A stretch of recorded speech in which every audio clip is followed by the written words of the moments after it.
मुख्यमंत्री जी को ये कहना चाहता हूं कि ये तो मात्र ट्रेलर है, पिक्चर तो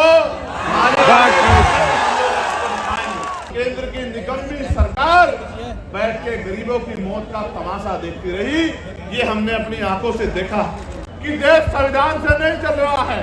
सत्ता में बैठे अहंकारी लोग संविधान को ताक पे रख के प्रदेश को और देश को चलाने का काम कर रहे हैं। पार्लियामेंट में मैंने ये कहा कि इस देश को अगर आगे बढ़ाना है तो इस देश में सबसे पहले ये जो शिक्षा का बाजारीकरण किया गया है, इस बाजारीकरण के जरिए जहां महंगी शिक्षा एक तरफ है, जहां अमीर के बच्चे पढ़ते हैं, और एक तरफ सरकारी निजी क्षेत्रों में आरक्षण की मांग दलित पिछड़े आदिवासी समाज के लिए करेंगे।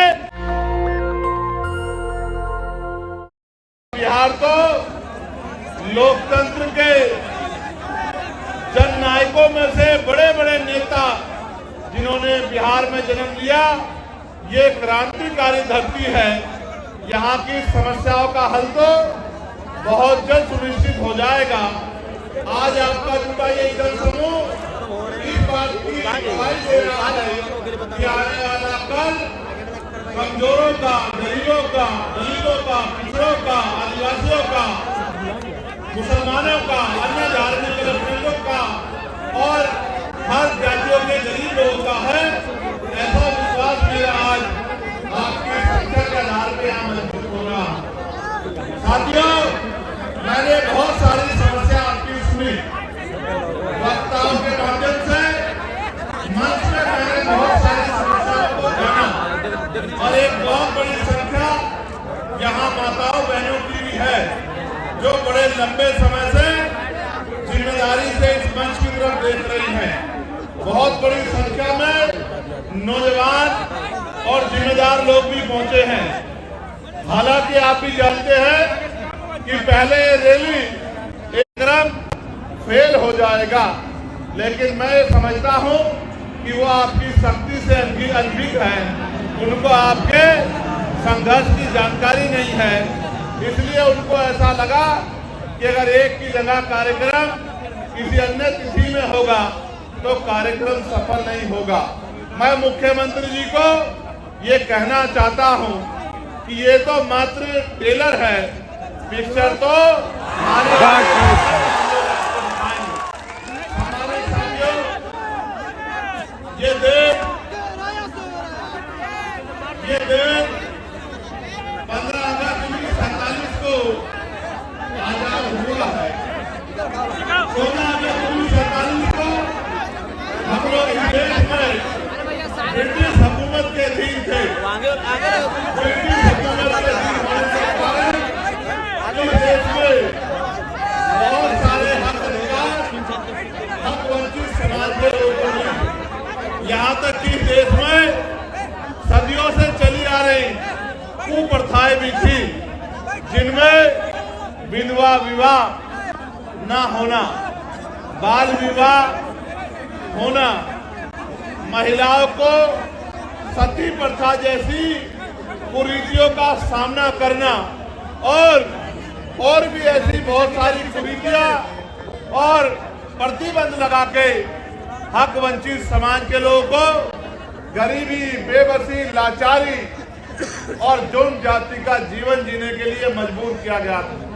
ये बात मैंने आपको इसलिए बताई कि आज भी आपकी समस्याओं में ये समस्याएं प्रमुख हैं कि रोटी, कपड़ा, मकान जो बुनियादी जरूरत है, खाने के लिए रोटी, पहनने के लिए कपड़ा, सर ढकने के लिए छत, पीने के लिए साफ पानी और आत्म सम्मान का जीवन, ये बुनियादी जरूरतें हैं। 75 साल की आजादी के बाद भी आज तक सरकारें अंतिम व्यक्ति को रोटी, कपड़ा, मकान, अच्छे कपड़े और पीने के लिए पानी की व्यवस्था कराने में कामयाब नहीं हो पाई। ये इस लोकतंत्र का सबसे बड़ा फेलियर है।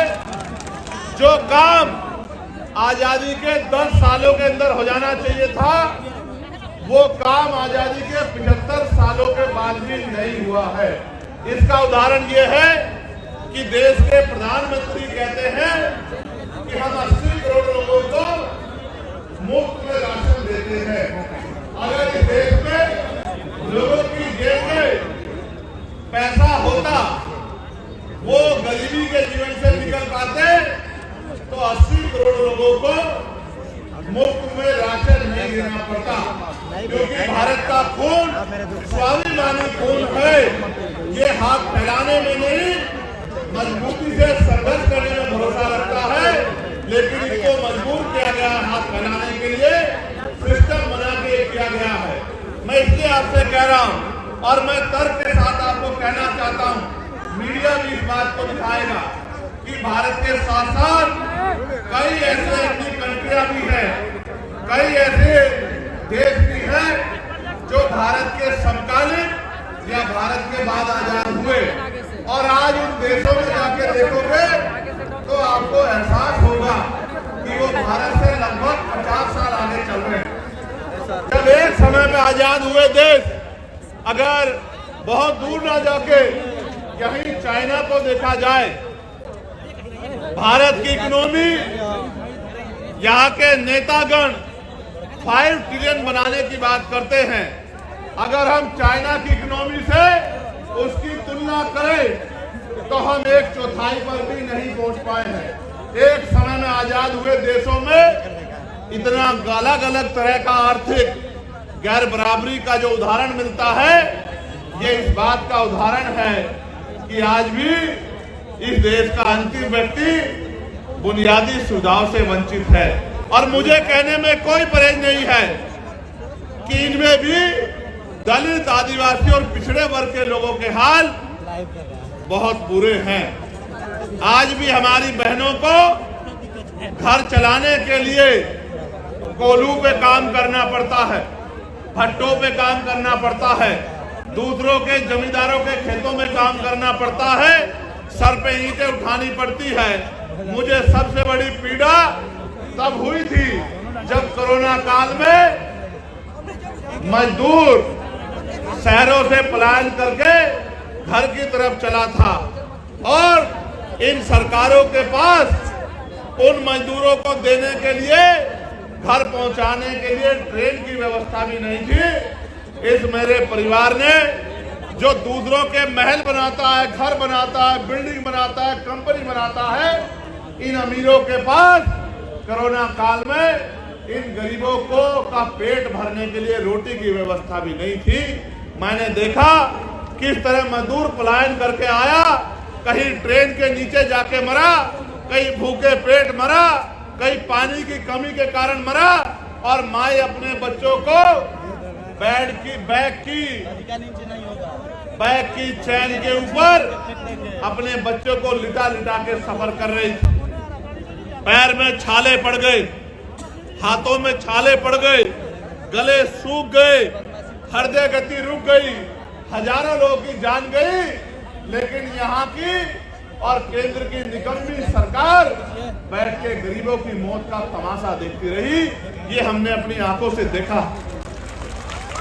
सबसे ज्यादा मजदूर अगर देश के किसी कोने में जाता है तो वो बिहार का व्यक्ति है, जो अपना पेट पालने के लिए अन्य अन्य से प्रदेशों में जाके रोजगार ढूंढने का काम करता है।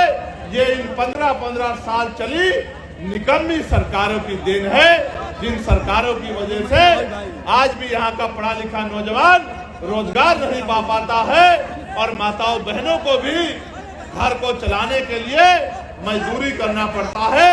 गरिमाई जीवन देने का काम भी सरकार नहीं कर पाई है। आज जब हम लोग आजादी का अमृत उत्सव मना रहे हैं, अभी पार्लियामेंट में सेंट्रल हॉल में ये कहा गया प्रधानमंत्री जी द्वारा कि 75 साल हो गए हैं, ये अमृत काल है।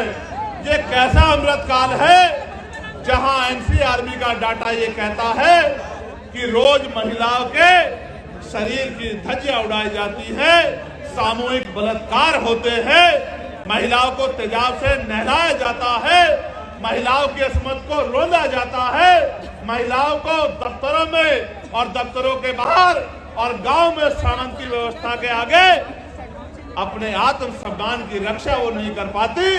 ये भी हमारे सामने ही है। और सरकारें कहती है और व्यवस्था कहती है कि भारत एक ऐसा देश है जहां महिलाओं को पूजा जाता है। मेरे बराबर में मीडिया की बहनें खड़ी हैं, नीचे महिलाएं जो पुलिस की नौकरी कर रही हैं वो बहनें भी खड़ी हैं।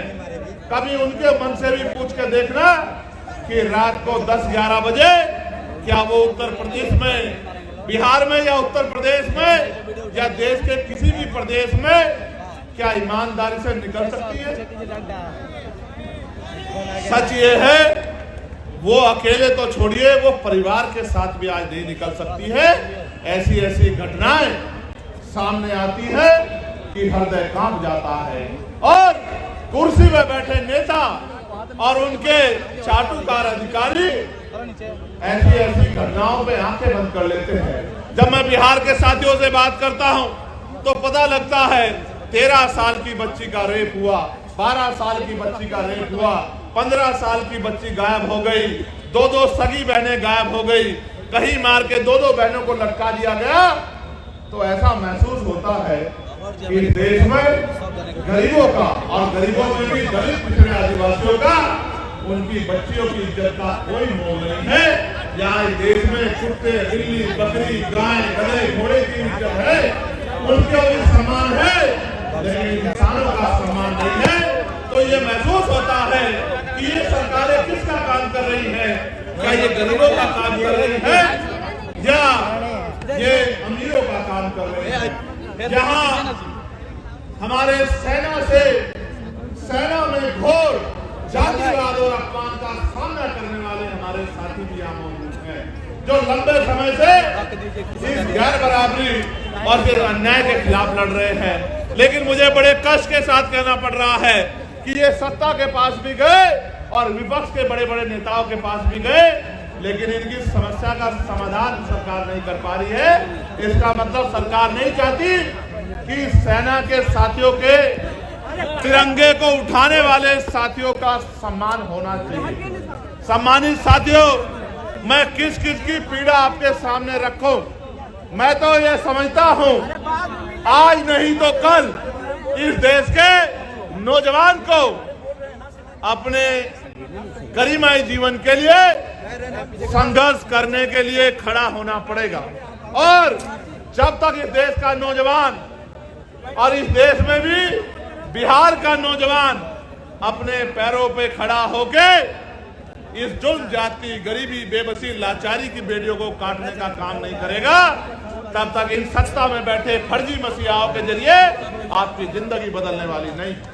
सम्मानित साथियों, आप ये जानते हैं कि हमारे संतों, गुरुओं, महान पुरुषों ने अपने बच्चों का बलिदान देके इस देश में संविधान के रूप में एक इतनी बड़ी शक्ति हमें दी, एक जीवित ग्रंथ हमें दिया जो संविधान अंतिम व्यक्ति को भी सम्मान का जीवन दिलाने की बात करता है, जो अंतिम व्यक्ति को भी गारंटी देता है रोटी, कपड़ा, मकान की, जो महिलाओं को भी पुरुषों के बराबर मुख्य धारा में खड़े होकर सम्मान का जीवन देने की गारंटी देता है। लेकिन सम्मानित साथियों, आज जब हम आकलन करते हैं, चिंतन करते हैं, तो हमें महसूस होता है कि देश संविधान से नहीं चल रहा है। सत्ता में बैठे अहंकारी लोग संविधान को ताक पे रख के प्रदेश को और देश को चलाने का काम कर रहे हैं। नौजवान परेशान है, किसान परेशान है, सेना का जवान परेशान है, होमगार्ड के भाई परेशान है, चौकीदार परेशान है, महिलाएं परेशान है, ममता बहनें परेशान है।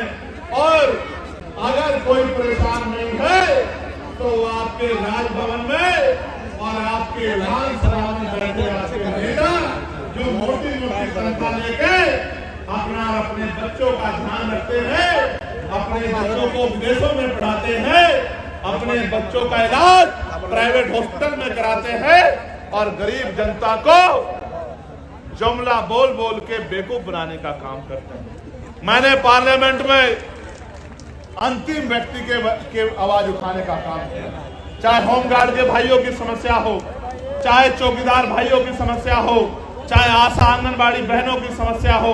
पार्लियामेंट में मैंने ये कहा कि इस देश को अगर आगे बढ़ाना है तो इस देश में सबसे पहले ये जो शिक्षा का बाजारीकरण किया गया है, इस बाजारीकरण के जरिए जहां महंगी शिक्षा एक तरफ है जहां अमीर के बच्चे पढ़ते हैं और एक तरफ सरकारी शिक्षा है जहां गरीब के बच्चे पढ़ते हैं, इस भेदभाव को खत्म करना होगा।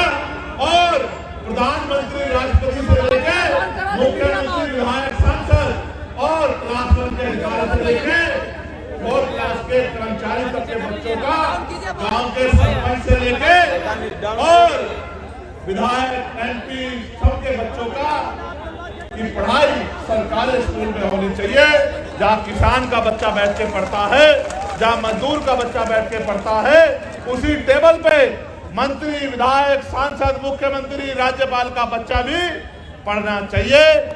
तब जाकर जब DM का बच्चा उसी कुर्सी में क्लास में बैठा होगा, जब SP का बच्चा उसी क्लास में बैठा होगा और आपके मेरे गरीब परिवार का बच्चा भी उसी क्लास में बैठा होगा, एक समान शिक्षा मिलेगी, तब जाके शिक्षा के दरवाजे परमानेंट के लिए, गरीबों के लिए खुल जाएंगे और ये गरीब अमीरों को पछाड़ के अपनी गरीबी की बेड़ियां काटने का काम करेंगे।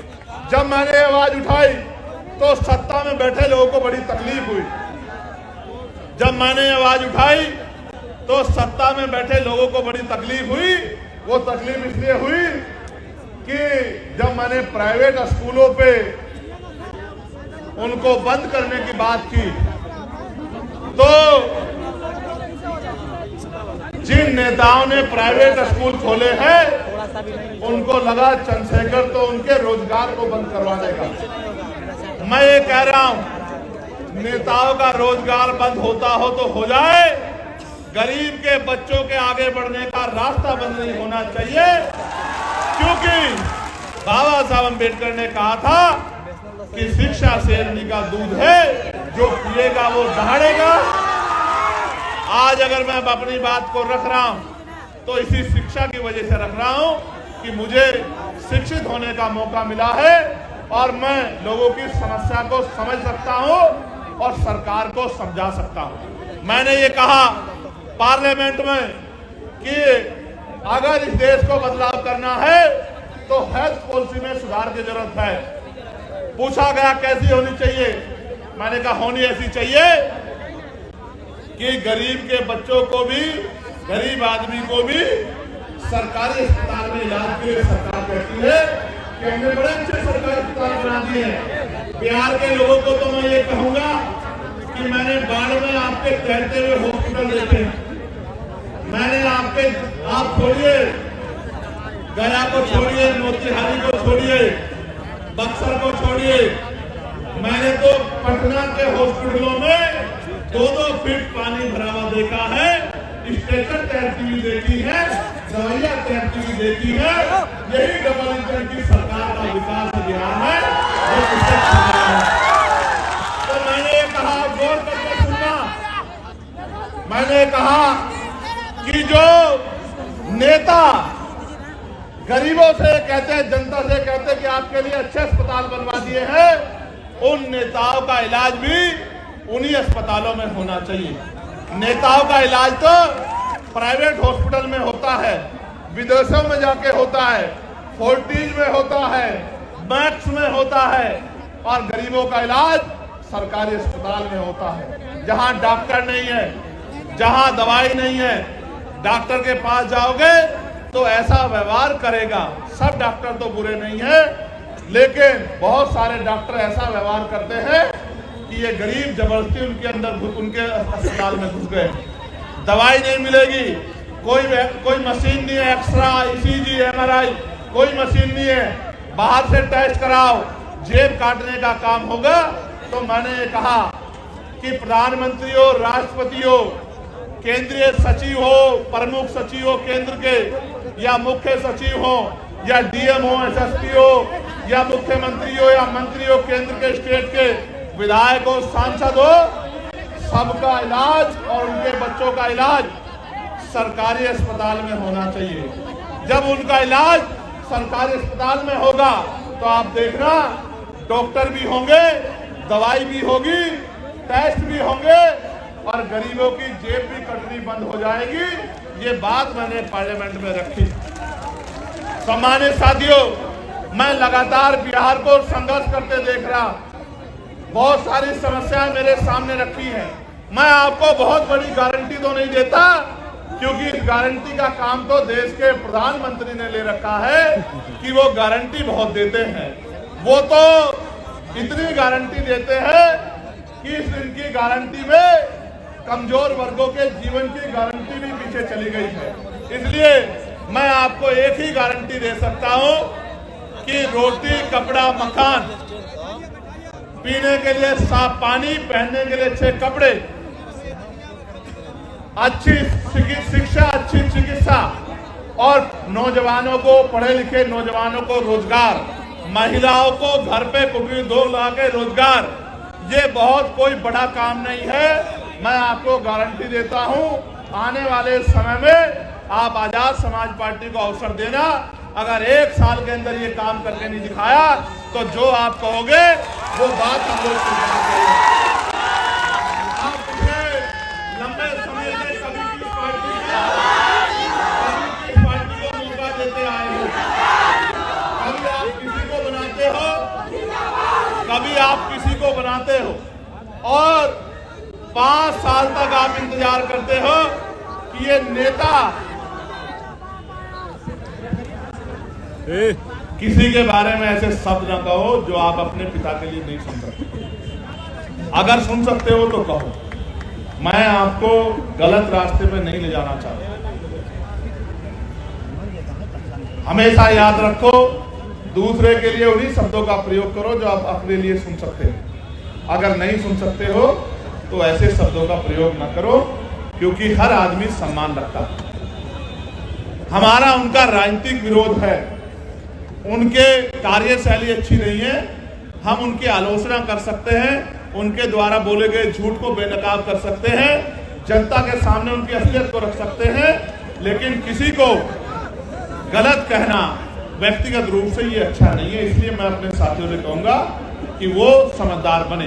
साथ साथ मैं आपको ये कह रहा था कि यहाँ के नेताओं को आपने भरोसा किया। आप चुनाव से पहले वो आपकी गली में आते, आपके पैर पकड़ते, आपको चाचा, ताऊ, भाभी, बहन, चाची, ताई, पता नहीं क्या क्या शब्द कहते हैं, शराब पिलाते हैं, मिठाई खिलाते हैं, कपड़ा लुटाते हैं, सारे काम करते हैं। क्यों? क्योंकि बाबा साहब अम्बेडकर ने अपने 4-4 बच्चों के कुर्बानी देके आपकी उंगली में वो शक्ति दी है, जिसको चाहे कुर्सी में बिठा दो और जिसको चाहे कुर्सी से गिरा दो। अगर ये वोट की शक्ति आपके पास नहीं होगी सम्मानित साथियों, तो आपकी बस्तियों में पैर रखने के लिए कोई नहीं जाता। ये बाबा साहब अम्बेडकर के संघर्षों का परिणाम है कि चुनाव के बीच में, चुनाव के समय ये लोग आपके बीच आते हैं, लेकिन चुनाव के बाद क्या? 5 साल तक आप लोग इंतजार करते हैं कि नेता दोबारा दिखाई दे जाए, लेकिन नेताजी दोबारा नहीं आते। आप उनके दरवाजों पर जाते हो तो वो गेट बंद कर लेते हैं और ये कहते हैं कि नेताजी यहाँ नहीं है। आप ये बताओ, इन नेताओं के सारे आप अपनी लड़ाई को लड़ लो। मैं आपको 3-4 समस्या यहाँ की रखता हूँ, जो साथी यहाँ उपस्थित भी हैं। एक समस्या जो बड़ी समस्या है वो हमारे होमगार्ड के भाइयों की है।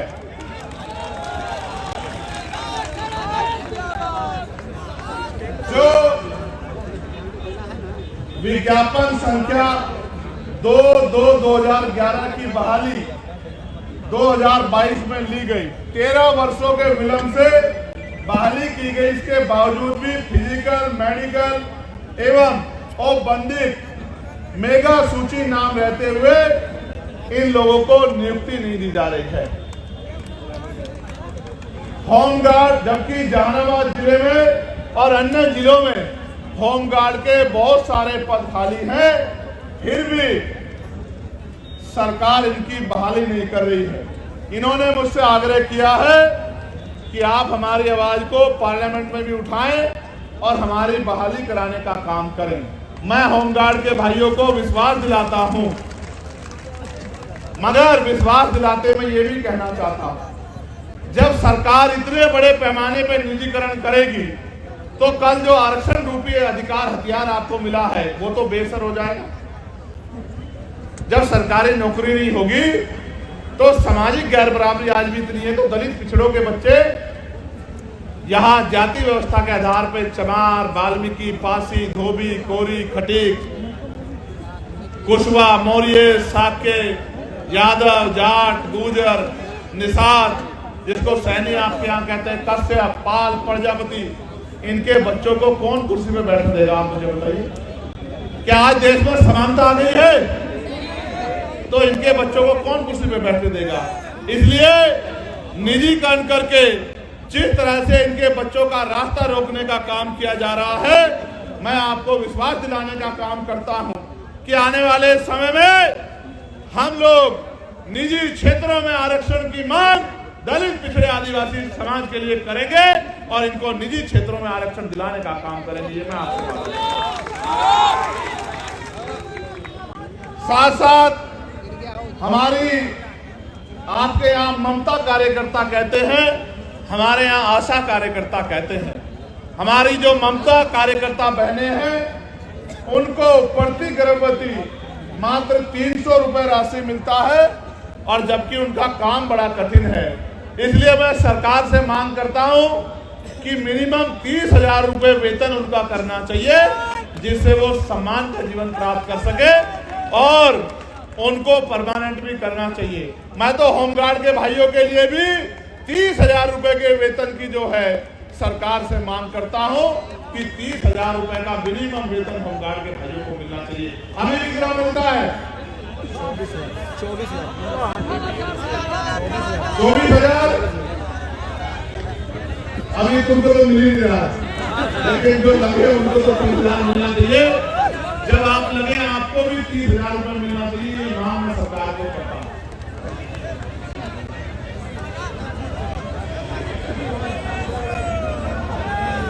ज्वाइनिंग नहीं हो रही है ना? ज्वाइनिंग भी होगी और जिस दिन ज्वाइनिंग होगी आप लोग बहुत बहुत धन्यवाद भी चंद्रशेखर आजाद का और भीम आर्मी आजाद समाज पार्टी का करोगे। नेशनल दस्तक की आपसे गुजारिश है कि अगर इसको बचाना चाहते हैं तो नेशनल दस्तक को सब्सक्राइब करने के लिए रेड कलर के सब्सक्राइब बटन को दबाएं, फिर बेल आइकन की घंटी दबाएं। नेशनल दस्तक को बचाने के लिए बहुत जरूरी है कि हर खबर को शेयर करें, लाइक करें, कमेंट जरूर करें।